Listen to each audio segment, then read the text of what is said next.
Women who gave the guy who's been single his whole life a chance. How did it turn out?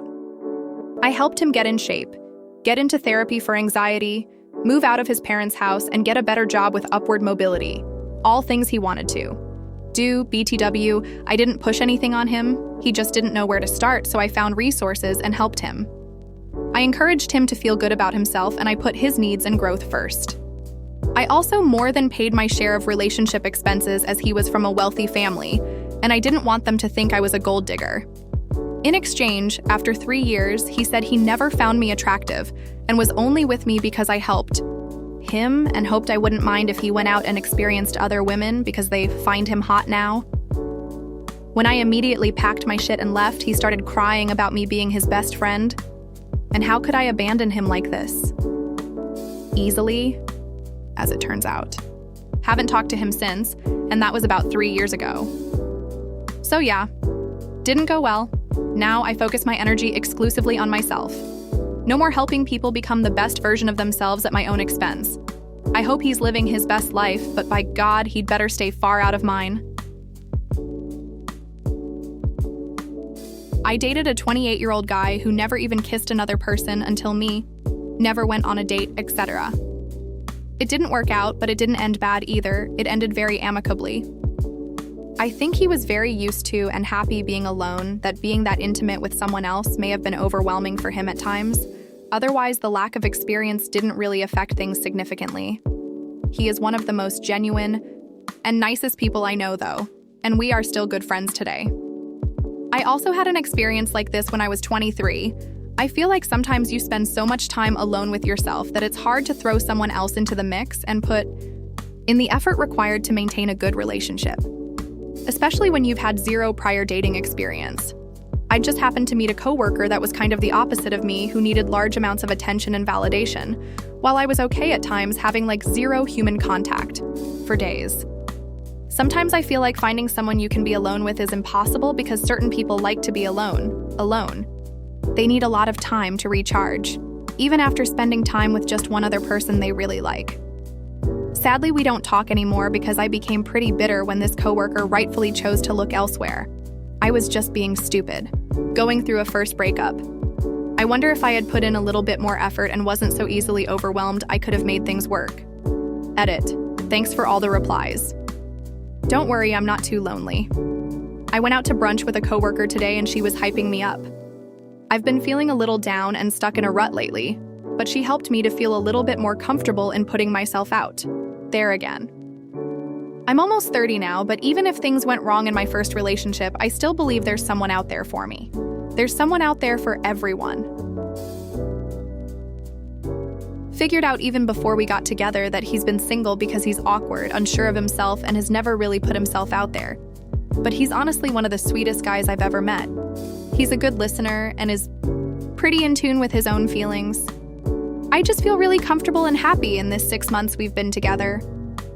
Of course, there's still some obstacles. He's still kinda awkward at times about being a boyfriend. And while he's aware of his and others' feelings, I still kinda have to pry sometimes for him to open up to certain things. In private, he was a sweetheart. Then we met his group of friends, all single men in their 30s, and he tried to belittle me and position himself above me in front of them, kinda to show them he was some sort of alpha male since he now had a girl. At first, I thought it was insecurities or something. Let's say I excused him. I tried to talk to him about it. It didn't change a thing. So I've put him back in his fucking place and walked out. And I made sure to do it in front of his friends since apparently they were included in our dynamic. Not well. All of his friends were so intrigued by me. I understood it as, who is this girl who finally made him settle? I felt like I was really special. They would constantly tell me how lovely I was and that they were so happily surprised by our pairing. Again, I thought these were all compliments. Turns out their curiosity with me was actually, wow, I can't believe this racist misogynist with an ugly temper and a drinking problem actually found a girlfriend. There must be something wrong with her. When his best friend tells you you're too good for them, run. Not me, but my sister. Everyone thought, and mostly still think, he's a lovely guy. I think that's genuinely because people feel so sorry for him that they can't comprehend him being a nasty, entitled little cretin. He chased her for years, and when she had a bad breakup, the stars aligned and she gave him a chance. I don't think, looking back, he actually was chasing her. He never made much of an effort at all. And as soon as he had her, it's like he lost interest. Everyone would always comment on how it was so sweet that he waited, and my sister honestly felt like she kinda owed it to him. Almost immediately, she discovered that he was subscribing to a lot of creators, having casual conversations with them every day. He begged her for another chance. She caught him again a few months later. Then he started getting nasty, controlling. Hit her more than once, including in public, escalating to eventually choking her. He gaslit her daily. He kicked in doors, took her phone off of her when he got upset, and got the pair of them into more and more debt because he mismanaged finances terribly.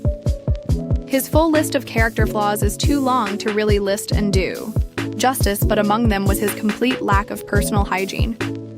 He was absolutely disgusting. Went over 2 months without showering at a time, washed his clothes occasionally, but let them go damp, and the whole house constantly smelled of this weird musk. She felt completely betrayed because they'd been friends for years, and she thought he was going to be something different after a string of abusive partners. She desperately just wanted him to be the person that she thought he was. I told her to come stay with me for a while and tell him that he needed to make changes or she was going for good. Get some distance from him. This was before I actually even knew about any of the abusive behavior. She started telling me about exactly how bad he'd been treating her, and I told her she should just not go back. She said she'd tried to break up with him before, and he'd threatened to kill himself. Sweetheart, that's abuse as well. And he did exactly what she said he would, right on cue. Nearly 9 months later, and she's still with me. It's taken up most of my focus every single day trying to make her feel safe and ensuring that she stays away from someone who I think genuinely may have ended up killing her.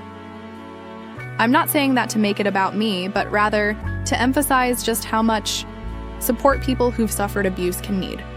It's not as simple as saying you're there if you're needed, and sometimes you have to be persistent, because the abused can very often feel like they're a burden and won't ask for help.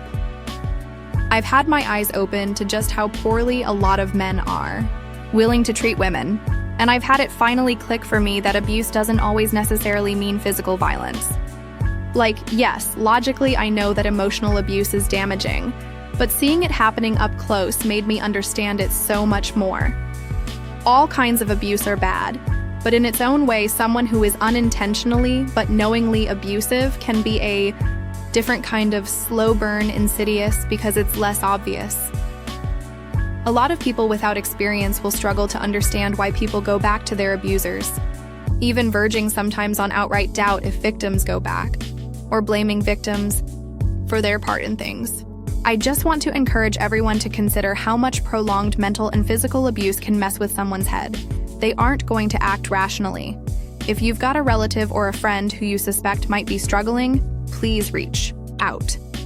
Chances are that they won't come to you first. I would also add that yes, a lot of men are victims of abuse. I have been. But I truly believe there's such a prevalence of abusive behavior from men toward their partners that it's verging on a crisis. Even a lot of the good ones fall into patterns of abusive behavior in part because they don't have the perspective or self-awareness to understand how bad their actions are, or recognize toxic behavior in their friends or family and give it a pass. For more videos like this, don't forget to like and subscribe.